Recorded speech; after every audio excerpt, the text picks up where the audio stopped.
রাশেদ ভাই কেমন আছে রে? জানি না, তোর হাজবেন্ডের কথা তুই যদি না জানিস কে জানবে? আমাদের সেপারেশন হয়ে গেছে। সলভ করার চেষ্টা করিসনি? প্রতিদিন আমার ফিজিক্যালি মেন্টালি টর্চার। একদিন এমন ভাবে গলা চেপে ধরছিল, একটুর জন্য মনে হয় মরে যেত। একটা ডিভোর্সি মেয়ের জায়গা কোথায়?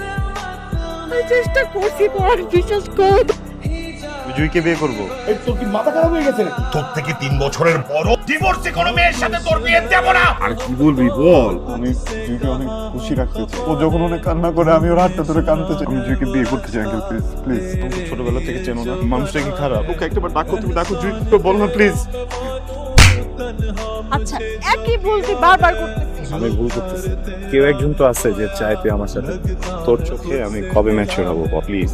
একটা বার নিজের ভিতরে যা, নিজেকে জিজ্ঞেস কর তুই আমাকে ভালোবাসিস নাকি বাসিস না? ভালোবাসি। ভালোবাসিস জুই? বললাম তো ভালোবাসি না।